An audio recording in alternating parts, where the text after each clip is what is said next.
डुमरिया का शिव मंदिर, जहाँ पूज्यपाद स्वामी राघवानंदपुरी महाराज का प्रवचन शुरू हो रहा है। यह प्राचीन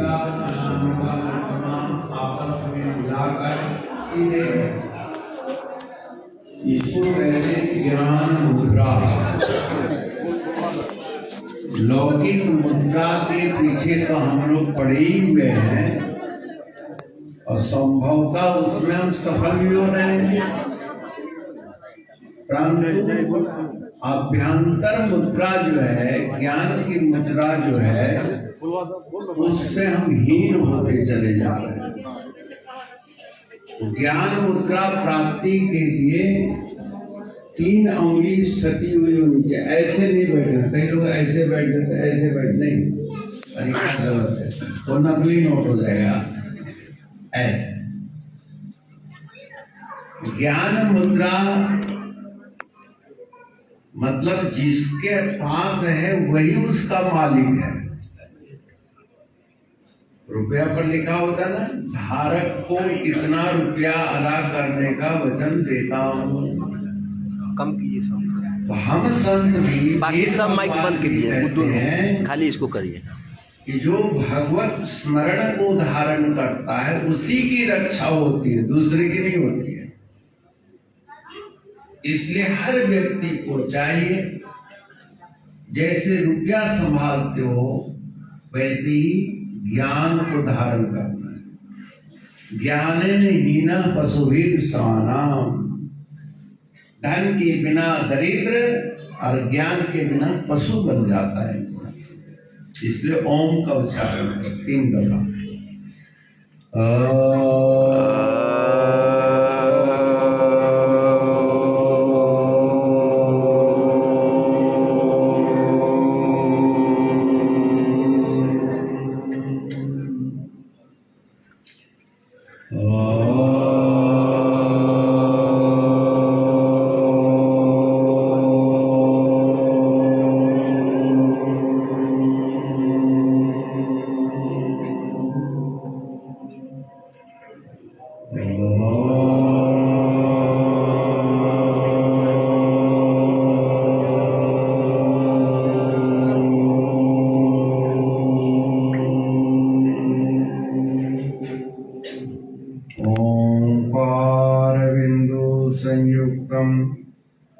नित्यं ध्यायन्ति योगिनः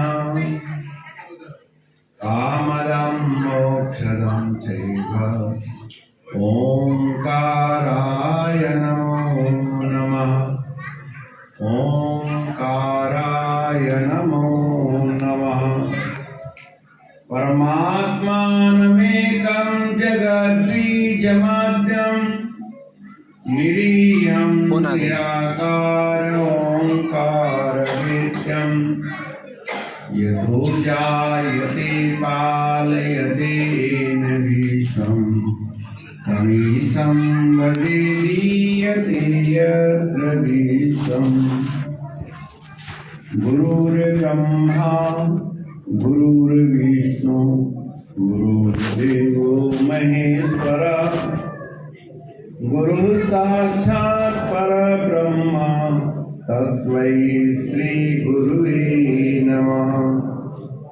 ध्यानमूलं गुरुमूर्तिं पूजामूलं गुरुपदं मंत्रमूलं गुरुर्वाक्यं मोक्षमूलं गुरुकृपा।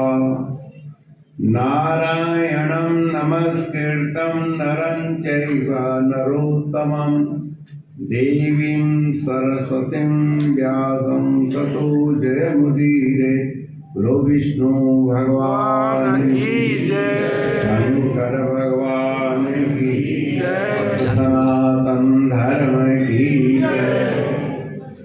भगवान आशुतोष शंकर भगवान के इस पवित्र प्रांगण में बैठे हुए धर्मानुरागी सज्जन वृंद, श्रद्धामयी माताओं बहनों, उत्साही प्यारे बच्चों, हम सबका परम सौभाग्य है कि इस कलिकाल के व्यथित जीवन में रह करके भी कुछ समय के लिए मंदिर के प्रांगण में एक साथ बैठकर भगवत चिंतन स्मरण करने का मौका मिलता है। बहुत समय के बाद इस प्रांगण में बैठकर सत्संग करने का मौका मिल रहा है। यूं तो श्री गुरु महाराज जी के साथ 1975 में सबसे पहले यहाँ आया था श्री भोला तिवारी जी के आग्रह पर। विंध्याचल जी वगैरह ये सब, मणि जी, अपने मुखिया जी, बैजनाथ जी, ये सब हमारे पुराने गुरु भाई हैं। तो गुरु भाई से मिलकर आनंद मिलता है। श्री वैद्यनाथ तिवारी जी का बहुत दिन से आग्रह था कि आपका हम यहाँ साप्ताहिकी कार्यक्रम कराएंगे। हमने जो तो वक्त है, माता जी के ये संकल्प था, लेकिन चलो 2 दिवसीय ही कार्यक्रम सही। पहले हम उस मंदिर के बरामदे में बैठते थे। आज आप लोगों की इस विशाल सत्संग भवन देखकर मन गदगद हुआ।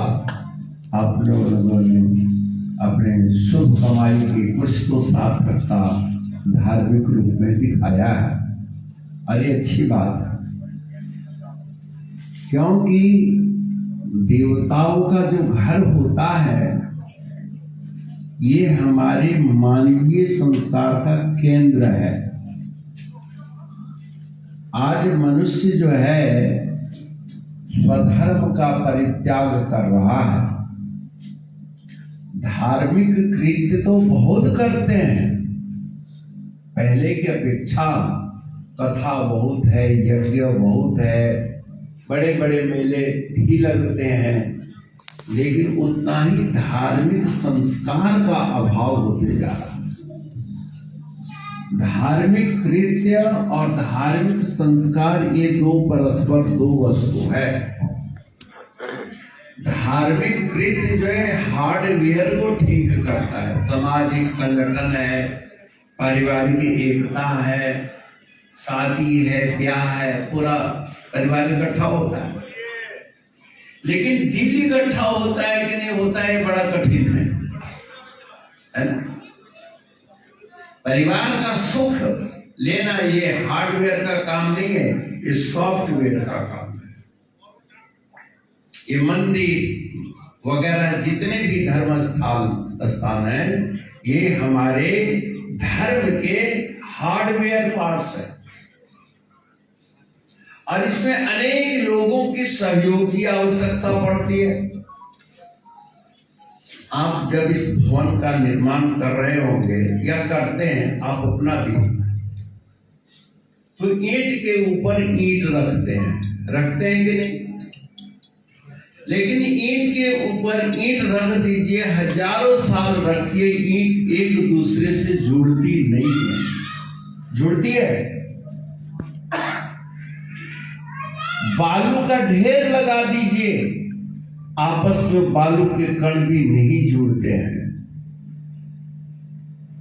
क्या कारण है? उनमें लगाव नहीं है, उनका व्यक्तित्व एक अलग अलग है अंश रूप में।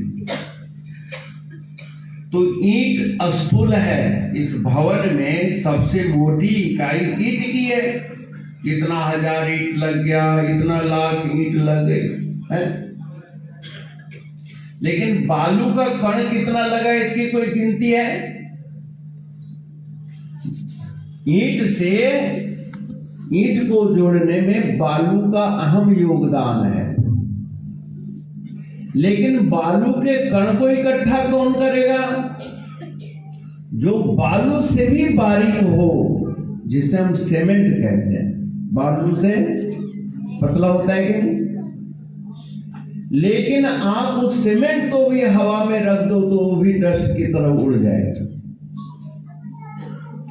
अब सीमेंट से पतला क्या है? पानी है। पानी है कि नहीं?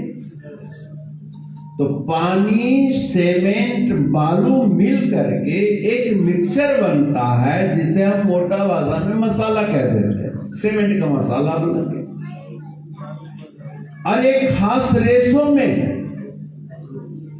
और हर 2 ईंट के चारों तरफ से उसको हम लगाते हैं, और लगाने वाले नाम का है मिस्त्री, राज मिस्त्री। और एक विशेष ताउल सूता के अंतर्गत लगाता है। क्यों? कि पृथ्वी का एक स्वाभाविक आकर्षण है, वो है 90 डिग्री। और उस 90 डिग्री के मैनेजमेंट रखने के लिए एक छोटा सा लोहे का टुकड़ा, एक धागा, और ऊपर एक और किल्ली होती है जो, और पैनी दृष्टि से कारीगर देख लेता है कि ईंट सीधी जा रही है कि नहीं जा रही। और जरा सा भी साउल बिगड़ा कि भवन धराशायी हो जाता है, गिर जाता है। ईंट जुड़ने के बावजूद भी गिर जाता है। बड़े आश्चर्य की बात। पहले तो हर ईंट एक दूसरे को पकड़े, इसको करके एक दूसरे से लगाओ रिश्ता, कि भाई मेरे रहते नीचे वाली ईंट नहीं गिरे, ऊपर वाली ईंट ना गिरे, बगल की भी ईंट ना गिरे, तब ना दीवार रहेगी। लेकिन सभी ईंटों को एक 90 डिग्री में ही रहना हो, चाहे छोटा टुकड़ा ही ईंट क्यों न हो, उसके भी चारों तरफ से मसाला लगना ही चाहिए। ऐसे ही हमारे समाज में, मानव सभ्यता में, हर एक व्यक्ति के बीच में एक धार्मिक फर्ज है, कर्तव्य है, और उस कर्तव्य को पालन करने के लिए शिष्टाचार बनाया गया है ना। हम एक दूसरे से जुड़े हुए हैं, इसकी क्या पहचान है? उसको साउल सूता चाहिए ना, तो राम राम जी, जय राधे राधे, कोई भी अभिवादन के शब्द हो सकते हैं, लेकिन सच्चित आनंद, परमात्मा का नाम क्या है? आप लोग भी जानते हैं, बोलेंगे, मैं पहले बोलूंगा एक चौथाई पद, फिर आप लोग बोलेंगे।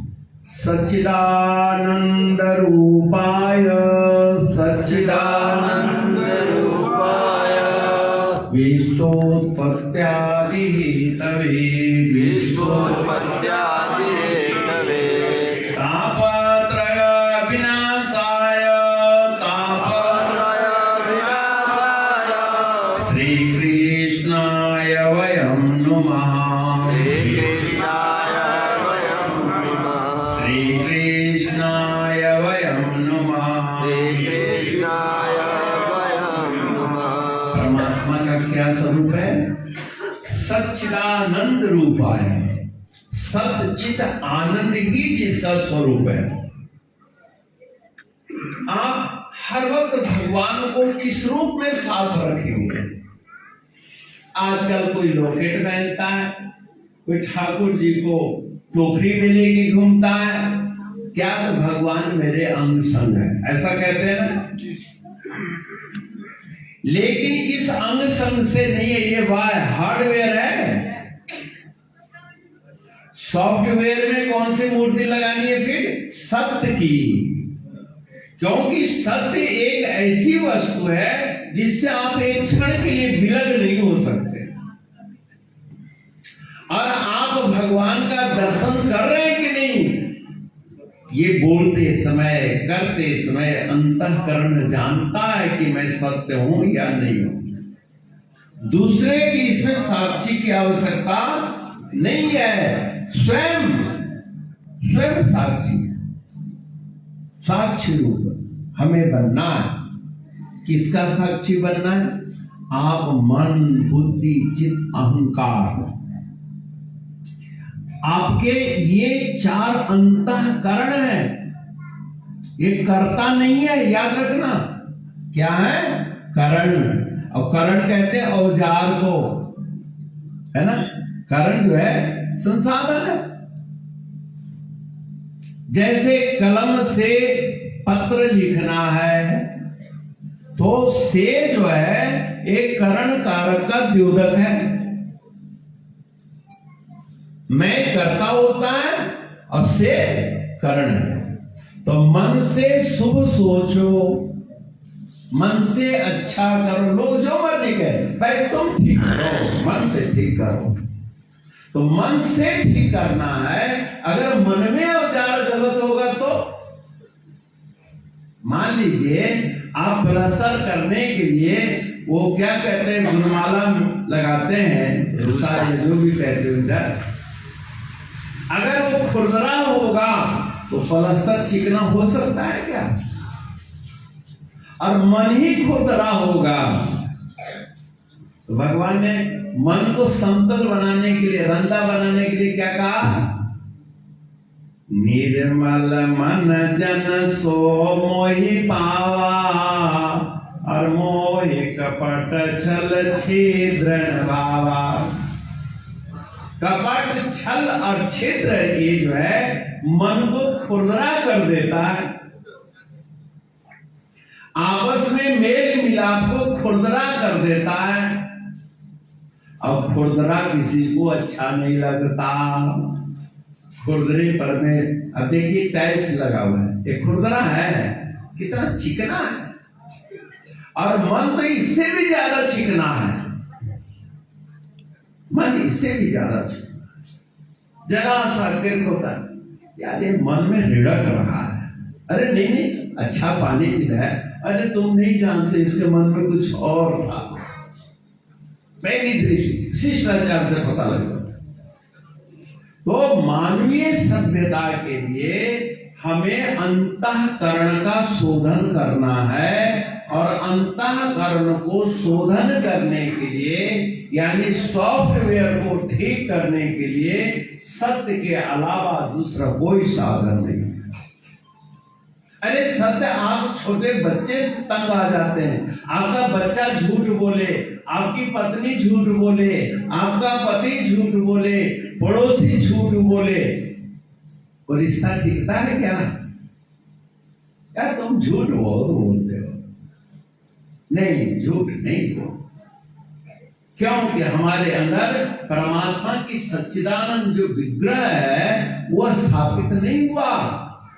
और ये कौन स्थापित करता है? अभी भगवान शिव है। मैंने यहाँ कई दफा बोला भी है, शायद पुराने लोगों को याद हो। मैं जम्मू में श्री गुरु महाराज जी की निजी सेवा में था और वहां गाड़ी की रखवाली में मैं बैठा। नदी के किनारे गाड़ी खड़ी हुई। वहां पत्थर बहते, खड़े में बड़े बड़े पत्थर बहते। हिमाचल में पत्थर बहते, जैसे बालू बहते हैं यहाँ, बड़े बड़े पत्थर बहती। इतनी तेज प्रवाह है जल का। बहुत सारे पत्थर बिखरे थे। तो वहां एक चबूतरा था, भगवान शिव की विग्रह। लोगों ने हमसे पूछा कि सनातन धर्मी जो है हिंदू समाज, ये पत्थर क्यों पूजते हैं? कोई देवी की माई, कोई काली माई, कोई शंकर या कोई भी देव विग्रह जो है पाषाण विग्रह है। तो लोगों ने कहा आप लोग पत्थर क्यों पूजते हैं? हमें पत्थर तो मूर्ख लोग पूजते हैं। देखो पत्थर कौन पूजता है? पत्थर से देखो ना, पत्थर पर तो चप्पल पड़ी हुई है, पत्थर से तो सीढ़ी बनती है, पत्थर को क्रैशर में रोड़ी बना करके सड़क बनती है। कौन मूर्ख है जो पत्थर पूजता है? बोले हाँ। बोले वो क्या है? शिव जी की पिंडी के। हमने तो शंकर भगवान है,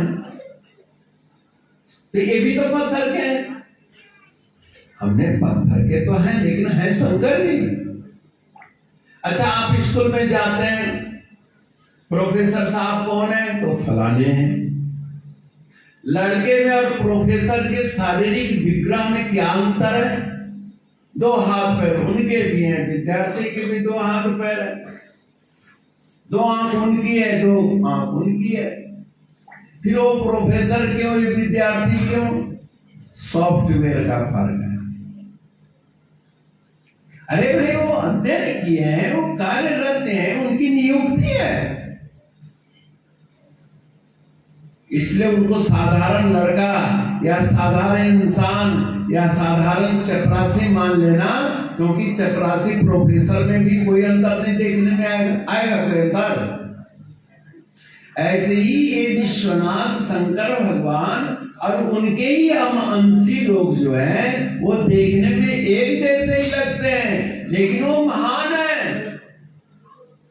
अच्छा, आप लोग कागज संभाल के बटुआ में रखते हो कि नोट रखते हो? बोले नोट रखते हैं। हमने नोट और कागज में क्या अंतर है? अरे महाराज, जितना गवर्नमेंट की मोहर लगी है, गवर्नर का वचनबद्धता लिखी हुई है, मैं धारक को इतना रुपया अदा करने का वचन देता हूं, तो हमारे भी वेद में रखा है, लिखा है, प्रमाणिकता है कि इनके ऊपर जो जल चढ़ाता है, इनको जो पत्र पुष्प चढ़ाता है, इनके अंदर जो प्रार्थना करता है, जब ये राम की इच्छा पूरी कर सकते हैं, ये रावण की इच्छा पूरी कर सकते हैं, मार्कंडेय ऋषि की इच्छा पूरी कर सकते हैं, तो हमारी इच्छा नहीं पूरी होगी क्या?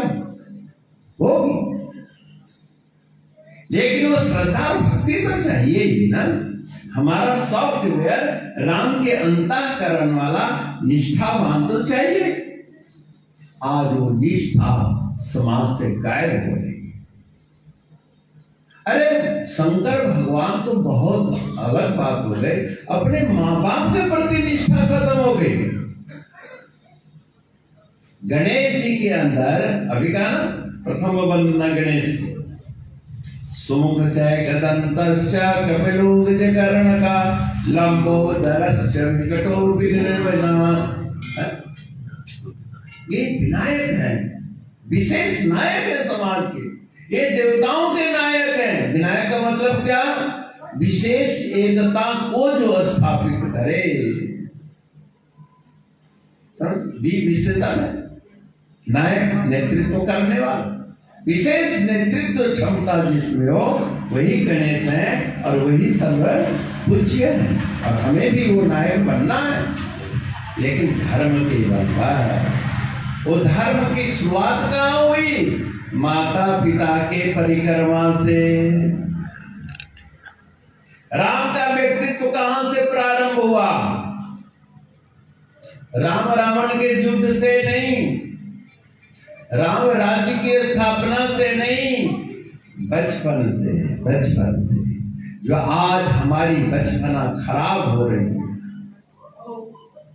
प्रातः काल उठ के रघुनाथा और मात पिता गुरु नावहि माथा, आय सुमांगी करहि पुर काजा, अधिक चरित हर सही मन राजा, अनुज सखा संग भोजन करई, और मात पिता आज्ञा अनुसरई, वेद पुराण सुनहि मन लाई, आप कहीं अनुजन समझाई।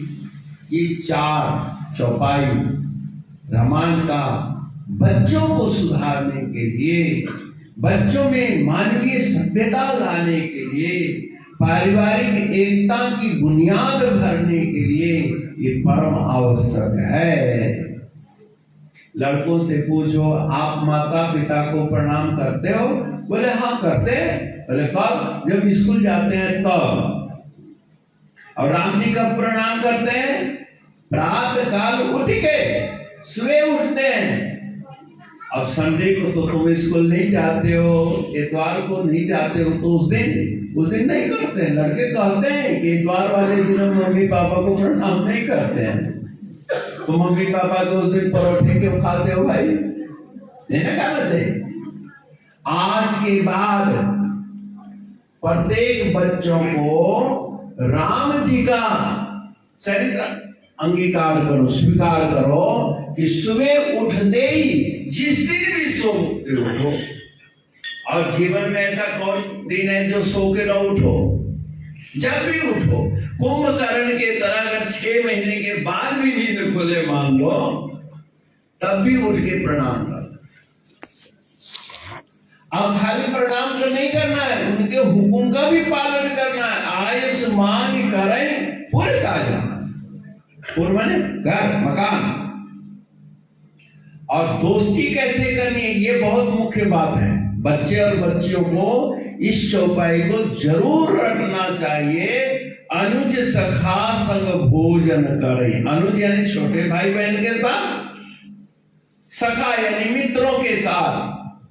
और कैसे मित्र? जो अपने अपने माँ बाप की आज्ञा का पालन करते हो।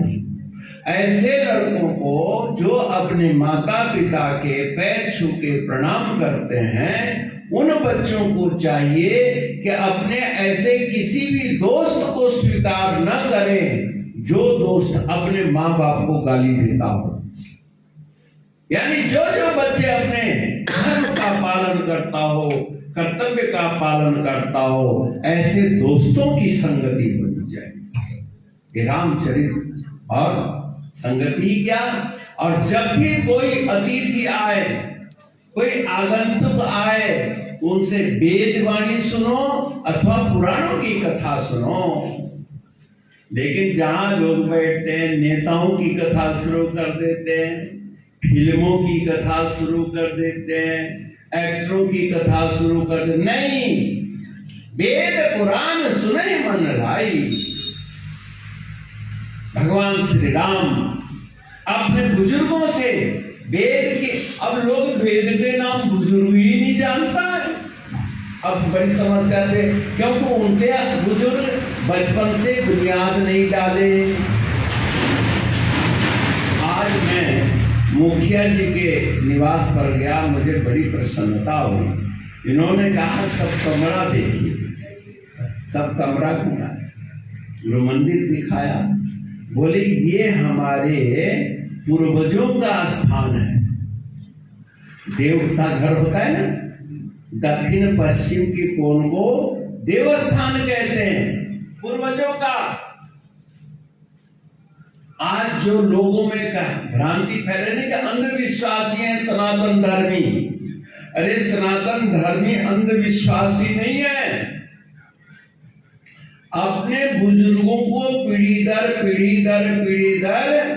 मित्र मिलनी के माध्यम से हम उनको स्मरण में रखते हैं। कण रूप में, शक्ति रूप में, पिंडी रूप में। यानी एक गोल जो पिंडी बनती है वो शिवलिंग है, मिट्टी के पार्थिव लिंग है, कुल देवता। जिनके माँ बाप जीवित नहीं है, कुल देवता का ही स्मरण करें। पुनः प्रणाम का मतलब है अपने सभी पूर्वजों का स्मरण कर रहे हैं। अब कोई कहे कि तो अंधविश्वास है भाई, तो अंधविश्वास, मैं उनका प्रतिबिंब हूं। मेरे दादा के भी दादा थे, उनके भी दादा के दादा थे, नाना के भी नाना थे। इसकी प्रमाणिकता कोई सिद्ध करने की जरूरत है क्या? मैं हूं उनका वंशज हूं। आज ये चर्चा घर से खत्म हो गई, इसको पुनः स्थापित करना है। हम लोग कथा सुनते हैं, लेकिन कथा में ये बारीकी बातें हमको समझनी चाहिए कि भगवान राम सुबह उठ के प्रणाम करते थे, हम क्यों नहीं करते? गुड मॉर्निंग, हेलो हेलो, हाय हाय करने लगे। आज माँ बाप में वो पितृत्व शक्ति नहीं है, मातृत्व कर्तव्य नहीं है, जो अपने माँ बाप बच्चों से प्रणाम करवा सके। बहुत लोग अपने बच्चों से प्रणाम करवाने से डर, अरे नहीं तो बाल भगवान है। अरे तो बाल भगवान है तो भगवान को माता पिता के चरणों में झुकना ही चाहिए। राम जी झुके, कृष्ण जी झुके। कृष्ण भगवान किसी से नहीं डरते थे सिवाय अपनी माँ के डंडे भी खाए। आज बच्चों को जरा डांट दो तो रूठ जाते हैं, मोबाइल देखने से मना कर दो तो रूठ जाते हैं। नहीं, माँ बाप की प्रताड़ना जो जितना सहन करता है उतने ही शत्रुओं पर जीत हासिल करता है। आवाज उतना ही रावण। देखिए रावण से जब अंतिम निर्णायक युद्ध हो रहा था तो उस दिन क्या हुआ? रावण रथी विरथ रघुवीरा और देख विभीषण भयवती। अधीर राम जी को होना चाहिए, अधीर विभीषण हो रहा है। अरे भैया घबराओ मत, कवच अभेद विप्र गुरु पूजा, और यही सम विजय उपायन दूजा। रावण के शरीर पर लोहे का तो कवच है, लेकिन वेद वाठी विप्रों का आशीर्वाद नहीं है। स्वस्ति कुशलमस्तु चिराय रस्तु गौवाजस्तु धन्य दान समृद्धि रस्तु संतान वृद्धि सततम हरि भक्ति रस्तु। रावण के बहुत पुत्र तो हैं, लेकिन हरि भक्त रस्तु नहीं है। वेद आशीर्वाद के मुताबिक उस रावण के पुत्रों में पुत्र वृद्धि तो हुई, संतान वृद्धि, लेकिन सतत हरि भक्ति नहीं है। राम में सतत हरि भक्ति है और उस पर गर्व है। उस युद्ध मैदान में कहते हैं कवच मेरे पर उनके आशीर्वाद का ऐसा कवच है जो अभेद है, दिव्यास्त्रों से भी छेदन नहीं किया जा सकता। सखा धर्म में असरथ जाके जीतन कहन कहूं रिपुता है। कोई रिपु कोई शत्रु बाहर का काम क्रोध लोभ मोह मद अहंकार, क्या शूर्पणखा जब आई तो काम को जीता कि नहीं जीता? हृदय में कहा विकार उत्पन्न हुआ, क्योंकि अंतःकरण में भी सदगुरु की कृपा का कवच है, मर्यादा का कवच है। आज हमारे बच्चों के दिल दिमाग में माता पिता का आशीर्वाद और गुरुओं का दिव्य आशीर्वाद का कवच है ही नहीं। गुरु भी तो नहीं मिल रहे हैं आजकल। गुरु नास्ति तत्वम गुरु परम, गुरु से परे दूसरा कोई तत्व नहीं है। गुरु को मानुष जानते ते नर कहिए अंध, होए दुखी संसार में आगे यम का अंध। गुरु तो साक्षात नारायण है, ब्रह्मा विष्णु महेश तो है ही, लेकिन गुरु साक्षात पर ब्रह्मा, ब्रह्म यानी निर्गुण निराकार, यतो जायते, जिससे सृष्टि उत्पन्न होती हो, ब्रह्म भी सदगुरु को कहा गया है। लेकिन आज हम लोगों को लोग सिर्फ ब्रह्मा रूप में मानते हैं। ब्रह्मा रूप में मतलब क्यों? हर आदमी रोजी रोटी के पीछे पड़ा हुआ है। मकान बना दो महाराज जी, मेरी नौकरी लगवा दो, मेरी लॉटरी निकलवा दो, मेरा बिजनेस चलवा दो, ये सब ब्रह्मा जी का काम है। विस्तार करना, लौकिक विस्तारित क्या है? ये ब्रह्मा जी का काम है। हम लोगों को विष्णु रूप में कोई नहीं मानता। महाराज हम लोग तो विष्णु नारायण के भक्त हैं। नहीं नहीं, तुम विष्णु के भक्त नहीं हो। और कैसे? विष्णु अगर मर्यादा के प्रतिनिधि है और विष्णु को मानने वाले सब अमर्यादित हो रहे हैं, सब अमर्यादित हो रहे हैं। तो जो मर्यादा को स्थापित करे वो कितना बुरा लगता है। शंकर महाराज एक दफा कहने लगे, श्री विष्णु भगवान ससंग चक्रम सक्रीट कुंडलम, भगवान विष्णु को देखो कि 4 हाथ हैं। कितने हैं उनके? बोलो 4 है। और चारों में आयुध कौन कौन सा है? शंख, चक्र, गदा और पद्म। ये 4 के उदाहरण के संकेत है। पहले हाथ में, दक्षिण हाथ में है शंख। शंख ध्वनि का प्रतीक है, आवाज का प्रतीक है, शब्द का प्रतीक है। इसलिए रोज शंख फूंकना चाहिए। ध्रुव जी के आगे जब भगवान प्रकट हुए, इतने भाव विवल हो गए कि वो देख रहे हैं, बस एकल देते, कुछ अनुनय विनय कोई अभिवादन कुछ नहीं किया। किम कर्तव्य विमूढ़। भगवान विष्णु ने शंख निकाला, हल्का सा कपोल यानी गाल से छुआ दिया और गा पड़े, ओम नमो भगवते वासुदेवाय, ओम नमो भगवते वासुदेवाय, ओम नमो भगवते वासुदेवाय, ओम नमो भगवते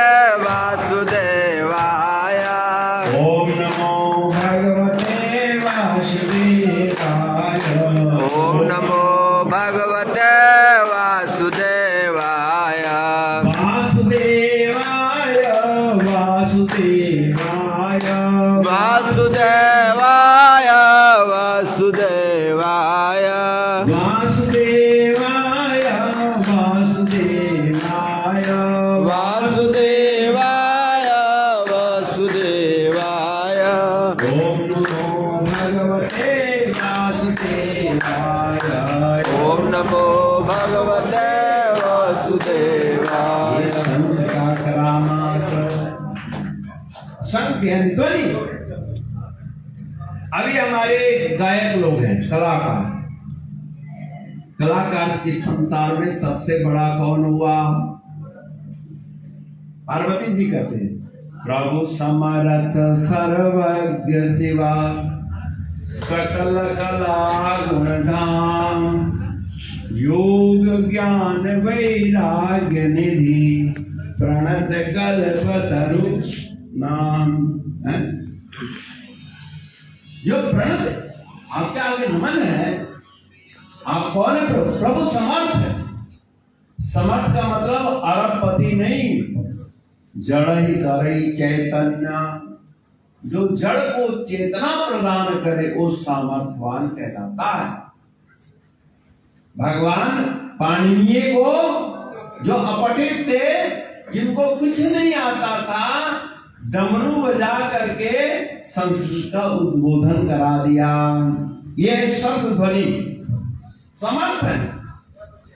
एक अपठित बालक को पठित बना दिया, जो व्याकरण का उद्गाता बन गया। आश्चर्य।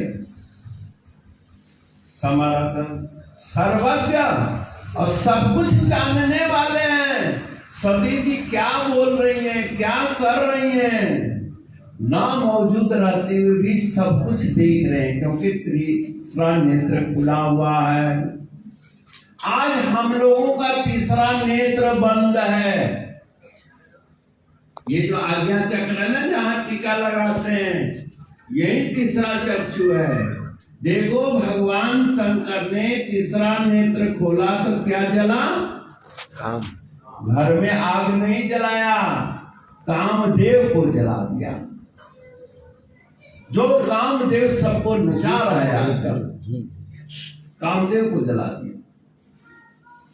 और मुचकुंद की तीसरी दृष्टि काले वन पर पड़ी तो क्या हुआ? जल करके खाक हो गया।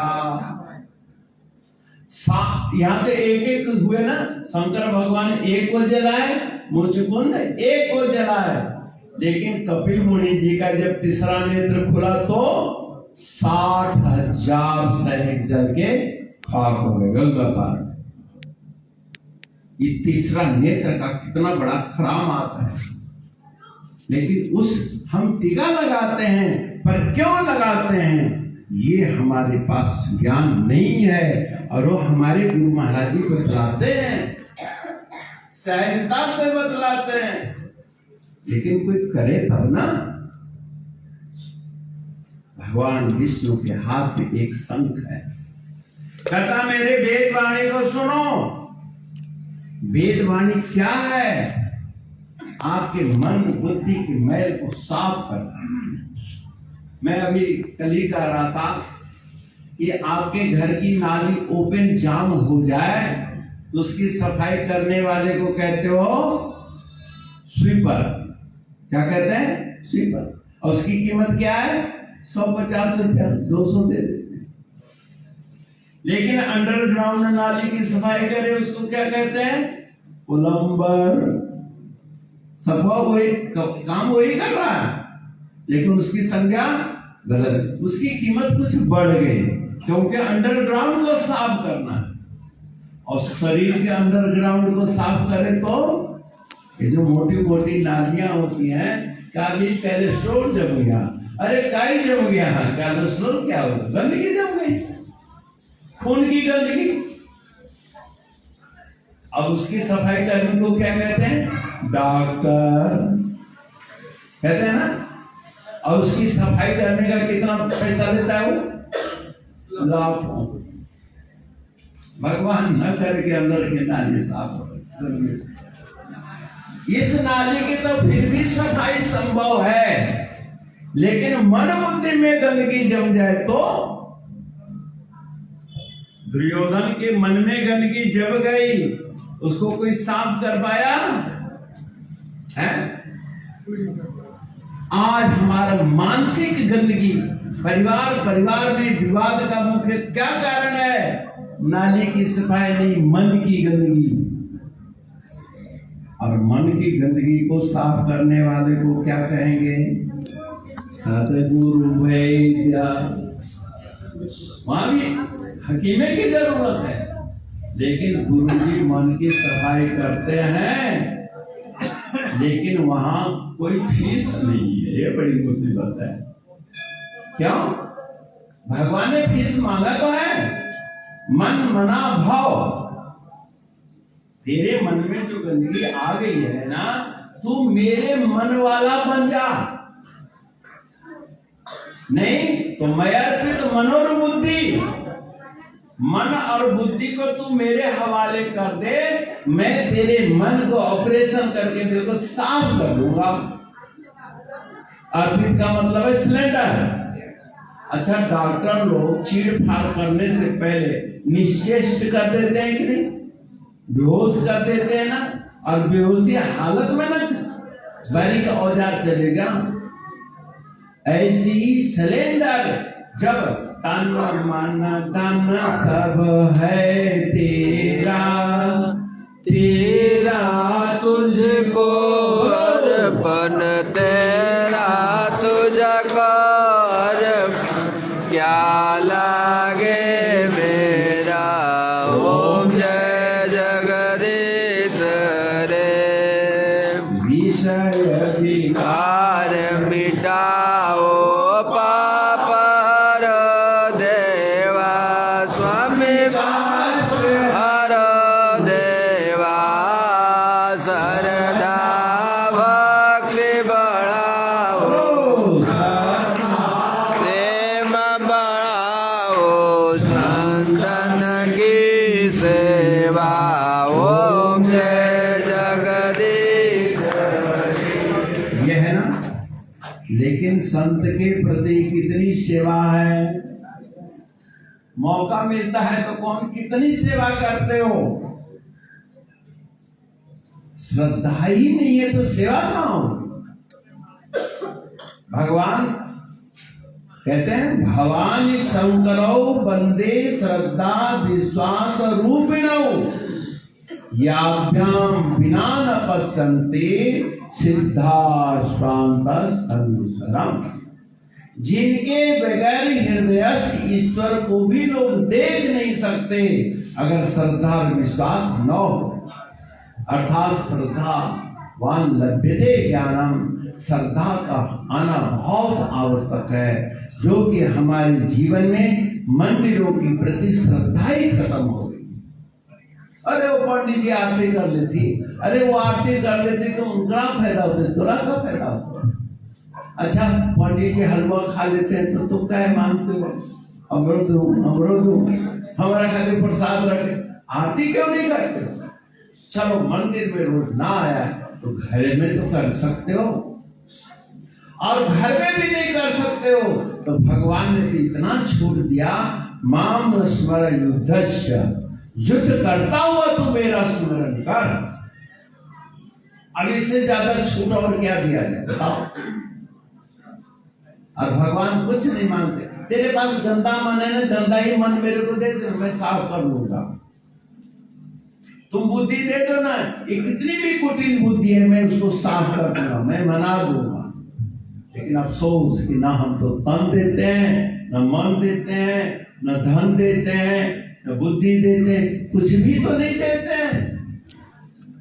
अब कुछ भी नहीं दोगे तो भगवान अब क्या करें बेचारे? तो कहते मेरी वाणी को सुनो, मेरे घोष को सुनो। क्या सुने महाराज, आप क्या कहना चाहते? कहिए। मेरे दूसरे हाथ में देखो चक्र, क्या है? चक्र है ना, और उसका नाम क्या है? सुदर्शन चक्र। क्या नाम है? सुदर्शन चक्र। अच्छा, दर्शनीय चक्र है। अब देखो कैसा चक्र। चक्र का मतलब है जहां स्थिरता नहीं है। ऐ लोगों, तुम इस संसार को देखो, स्थिरता नाम की कोई चीज नहीं है। पृथ्वी घूम रही है, सूर्य अपने धुरी पर ही घूम रहे हैं, और तो और तुम्हारे शरीर में खून ऊपर से नीचे घूम रहा है कि नहीं? स्थिरता ही मृत्यु है। बचपना तेरी कहाँ गई? मैं अभी पंजाब में गया, एक माता के दांत नहीं थे। मेरे को थोड़ा हास्य लगा। मैं एक बड़ा अमृत सेब लिया। हमने, माता इस सेब को तुमने खाना है, चाकू से काटना नहीं है, कद्दूकस करना नहीं है, अर्थात काट के खाना है नहीं मेरे दांत। 80 साल की थी। हमने, दांत कहाँ गए? बोले जहां से आए थे वहीं चले गए। बिना दांत के आई थी, बिना दांत की हो गई। ये हाल है। मैंने कहा दांत को क्यों नहीं संभाला? अच्छा वो जवानी कहाँ गई माता? नहीं सामने गई। बड़े हमने बादाम पिस्ते मेवे खाए, बड़े दंड बैठक लगाए, लेकिन इस जवानी को, युवावस्था को हम लोग संभाल पा रहे हैं? और युवावस्था का जो कर्तव्य है, दीन दुखियों की सेवा, राष्ट्र की सेवा, धर्म की आराधना, क्या कर रहे हैं? जिसके लिए जवानी मिली है, आज जवानों को सोचना है, क्या हमने जवानी का प्रयोग किया? अब बूढ़ों से क्या पूछना, किया नहीं किया वो जाने, उनका काम जाने, लेकिन अभी तो अंडर ट्रेंड तुम हो। इसलिए नवयुवकों को चाहिए कि रोज सुबह उठे और भगवत स्मरण करे, ध्यान करे। तो कहते महाराज जवान बिगड़ गए। तो क्या एकदम जवान बिगड़े हैं? उनकी पहले शिशु अवस्था को हमने, क्या नाम, किशोर अवस्था को नहीं संभाला। किशोर अवस्था यानी 10 से लेके 16-17 साल की जो उम्र है, उसको किशोर अवस्था कहते हैं। और उस पर नियंत्रण है हमारा? नहीं महाराज, ये भी खराब, नानी के यहाँ जाके खराब हो गया, मामा के यहाँ जाके खराब हो गया, और तेरे यहाँ बन गया। अगर तुम बनाए होते तो वहां खराब क्यों हुआ? चलो किशोर अवस्था भी बड़ी है, तुम बाल्यावस्था क्यों नहीं संभाले? 5 साल के 10 साल के बीच की अवस्था बाल्यावस्था कहलाती है। हमने बालकों को संभाला ही। अरे बालक अवस्था भी बाद में बिगड़ा, पहले शिशु अवस्था बिगड़ गई। शिशु अवस्था यानी जन्म से लेके 5 साल की अवधि को हम शिशु अवस्था कहते हैं। और सबसे ज्यादा खराबी उसी समय आती है। लेकिन आप लोग कितने भौतिकवादी हो कि बच्चों के आगे चलकर पोलियो न हो जाए, चेचक न हो जाए, खसरा न हो जाए, इसके लिए बचपन में टीकाकरण कर देते हो, करते हो कि नहीं? और टीका के बाद 4 दिन 5 दिन बुखार भी आ जाता है, लेकिन आप प्रवाह करते हैं क्या? क्योंकि भविष्य सुरक्षित है। शारीरिक रोग से बचने के लिए टीकाकरण कर देते हैं, अच्छी बात, लेकिन बच्चों में कुसंगति का दोष ना हो, क्या उसका भी टीकाकरण करते हैं क्या? उसका टीकाकरण है जनेऊ कर देना, उसका टीकाकरण है सुबह शाम अपने साथ में गायत्री मंत्र जपवाना। क्या बालक प्रहलाद को भगवान नारद ने नहीं समझाया?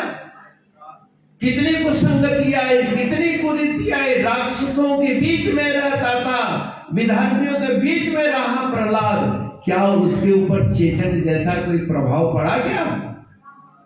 आज हमारे बच्चे क्यों बिगड़ रहे हैं?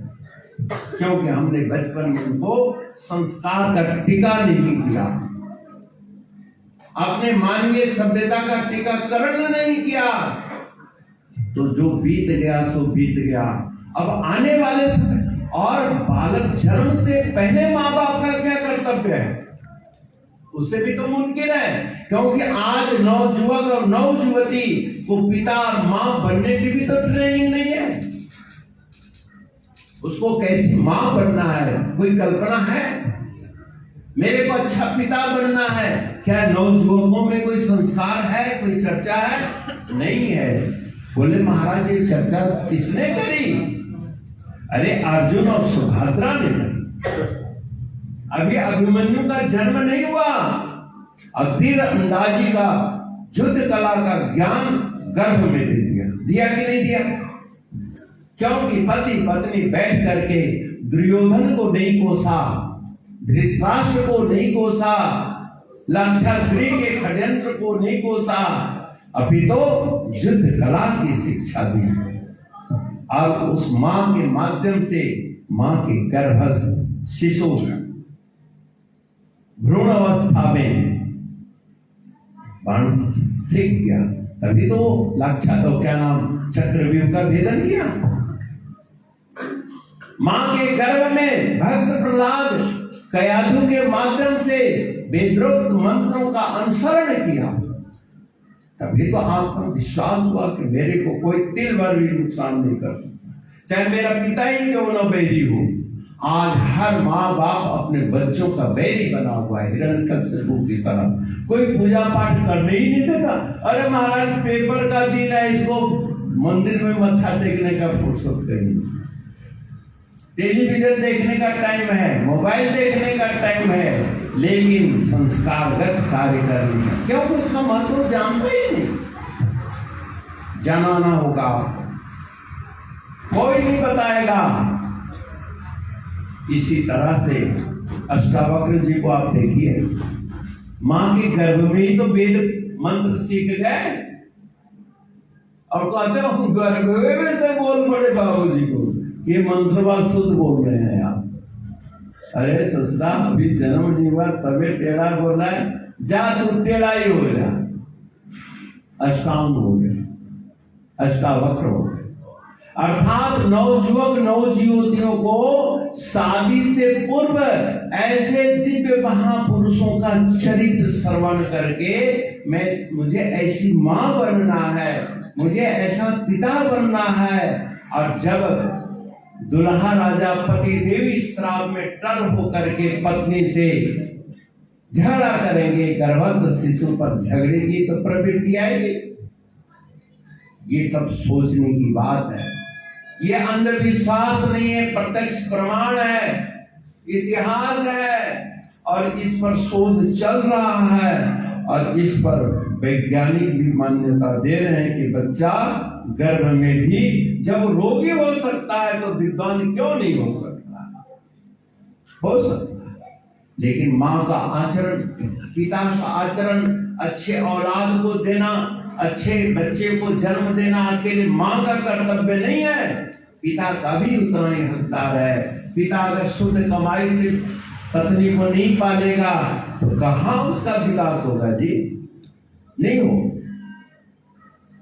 रात दिन माँ बाप की निंदा चुगली, जेठ जेठानी की निंदा चुगली, सास ससुर से लड़ाई झगड़े का माहौल रहेगा जहाँ, वहां अच्छे बालक जन्म नहीं ले सकते।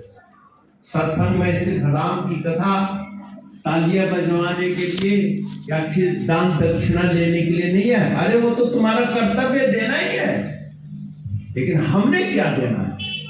एक संत सतगुरु के नाते जो सतगुरु महाराज जी की ड्यूटी लगी है, हम तो वो खरी बात करते हैं जो आपको अपील करे। अगर मैं गलत कहूं तो मत मानना, अगर आपके फायदे की बात है, भविष्य के लिए फायदा है, आपके बच्चों की फायदा है, आपके स्वयं के लिए लाभप्रद है, तो उसको जरूर मानना। तो भाई और बहनों, मैं तो बहुत कुछ कहूंगा।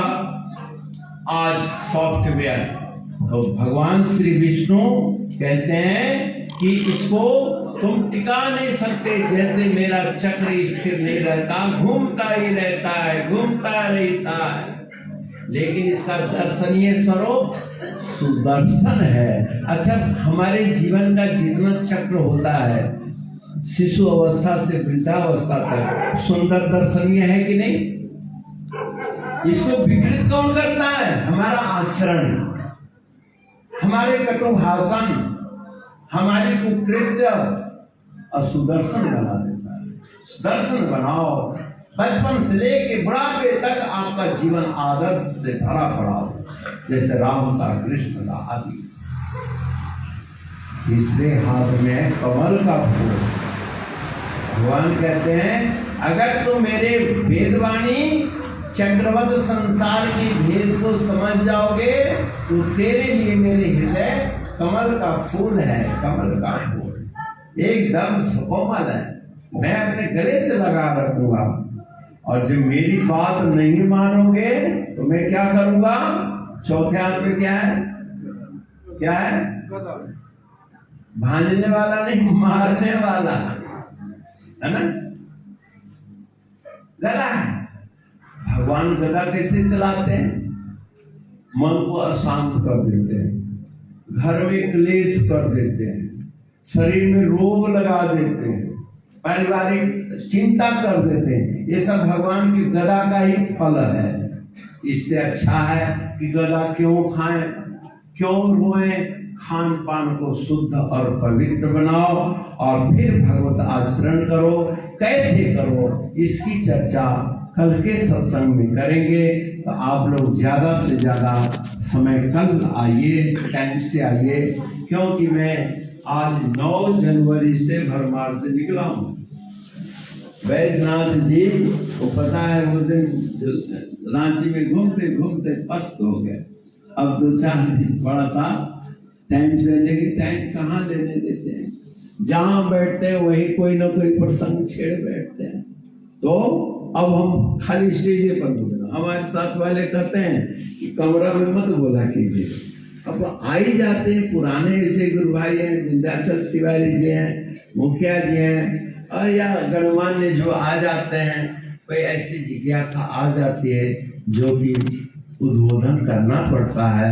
ये उमेश जी वगैरह हैं, सब जवान, अब इनकी जवानी कहाँ जा रही है? ढूंढो जरा टॉर्च लगा के। कहते हैं मणि जी कहते हम फौज में थे, ऐसे लोग फौज में थे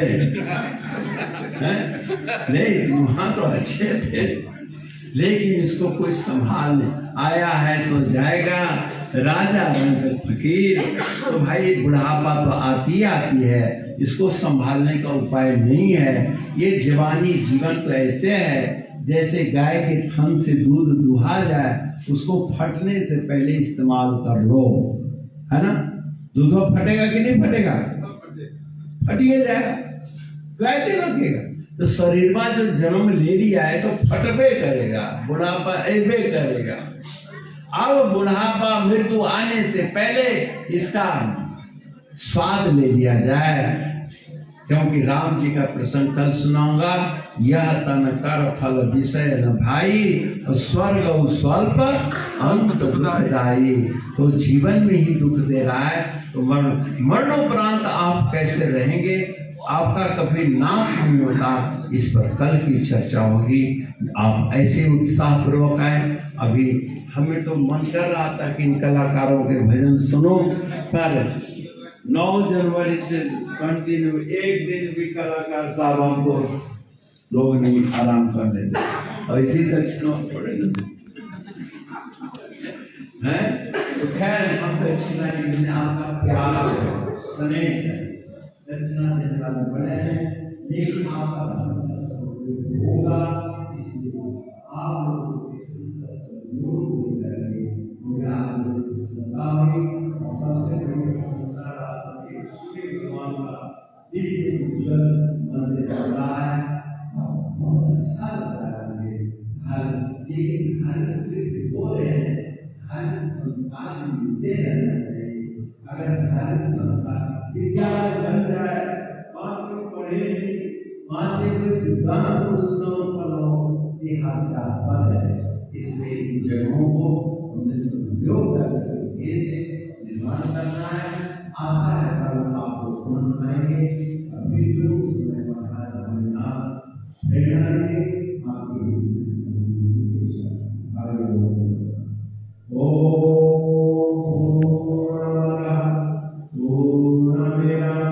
पूर्णात् पूर्णमुदच्यते पूर्णस्य पूर्णमादाय पूर्णमेवावशिष्यते। ओम शांति शांति शांति। धर्म की जय हो, अधर्म का नाश हो, प्राणियों में सद्भावना हो, विश्व का कल्याण हो, गौ माता की जय हो, पृथ्वी माता की जय हो, गंगा मैया की जय हो, चारों धाम की जय हो, चारों वेद की जय हो, माता पिता गुरु भगवान की जय हो। नमः पार्वती पतये हर हर हर महादेव।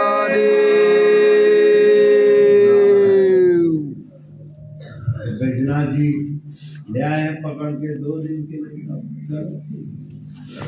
बहुत अच्छा। ए भाई कहाँ हो गए? अब आप लोग जो करना है